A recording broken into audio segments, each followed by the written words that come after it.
டக்குன்னு ஒரு டீச்சர் பகவான் ஒன்று உங்களுக்கு யாருன்னு பிடிபடாது. நான்லாம் வந்து என் பள்ளிக்கூடத்துக்கு போகும்போது கணக்கு வாத்தியார் கையோட தான் நல்லா இருக்குமே நினச்சிருக்கேன். நான்லாம் பெரும்பாலும் எல்லாருமே நினச்சிருப்போம், பள்ளிக்கூடத்தில் போக செவர் இடிஞ்சு விழுந்துராதா, இன்னைக்கு மழை வந்துடாதா அப்படின்லாம். அப்படி இருக்க ஒரு சூழல்ல ஒரு வாத்தியார் பள்ளிக்கூடத்தை விட்டு போறாரு. போனால் அந்த பள்ளிக்கூடத்தில் இருக்க பிள்ளைய பூரா கதற கையை பிடிச்சி இழுத்து போகாதீங்கன்னு சொன்ன வாத்தியார் இருக்காருல்ல, இவர் தான் அவர்.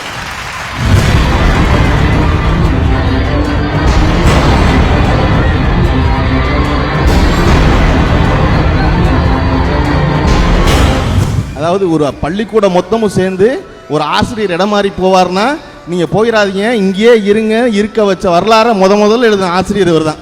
நமக்கு வெளியே தெரிஞ்ச ஆசிரியர், ஒரு அரசு பள்ளி ஆசிரியர். அவர் இந்த விழாவில் வந்து விருது வாங்குறது ரொம்ப முக்கியம்னு நான் நினச்சேன். ஏன்னா தமிழ் சினிமாவில் எல்லோரும் நிரப்ப ஆசைப்பட இடம் வாத்தியாரோட இடம் தான். எப்படியாவது நம்ம தமிழ் சினிமாவின் வாத்தியார் ஆயிர மாட்டோமான்னு தான் எல்லாரும் நினைக்கிறாங்க. ஆனால் நிஜமாக முக்கியம் என்னென்னா, சமூகத்தில் பகவான் வாத்தியார் போல ஆளுகளாக வந்து நிறையிறதான் ரொம்ப முக்கியம். அந்த பகவான் இந்த பகவான் தான்.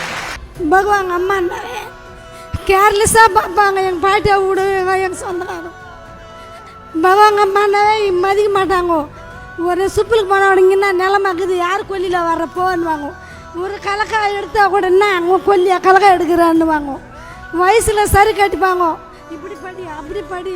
யாரும் அப்பா மதிக்கல, அம்மா மதிக்கல, சரி கட்டிக்கிற பண்ணாட்டி கந்தலை என்னை எதுக்குமே கூப்பிட மாட்டாங்க.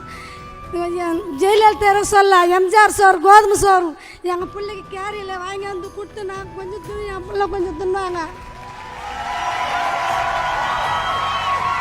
தாடிக்காரு மூடு மணிகா சேகர் அவங்க வீட்டில் சாப்பிட்டு இருப்பேன். 2 பேர் வீட்டில், ஒருத்தர் வீட்டில் அம்மா நிறைய கதை பேசுவாங்க. அதுக்கு இன்னும் 2 நாள் தேவைப்படும். ஸோ அவங்களுக்கு தெரியாது. சரி, ஓகே, ரைட். நான் ரொம்ப நெகிழ்ச்சி அடிக்கிறேன். ஸோ இது மட்டும் இல்லாமல் என்னுடைய மாணவர்களுக்கும் நான் ரொம்ப இதை சமர்ப்பிக்கணும்னு நினைக்கிறேன். என்னோடய மாணவர்களுக்கும், ஏன்னா அவங்களுடைய அன்பு தான் என்னை இந்த அளவுக்கு கொண்டு வந்துச்சு.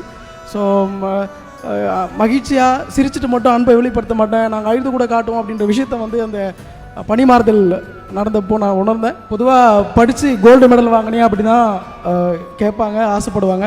ஆனால் நான் படிப்பை சொல்லி கொடுத்து கோல்டு மெடல் வாங்கினேன் அப்படின்னும் போது நிச்சயமாக ரொம்ப மகிழ்ச்சியாக இருக்குது. ஒரு பானை சோற்றுக்கு ஒரு சோறு பதம் அப்படின்ற மாதிரி நான் பதம் பார்க்கப்பட்ட சோறு, அவ்வளோதான். ஸோ பதம் பார்க்கப்படாமல் நிறைய ஆசைகள் இருக்காங்க.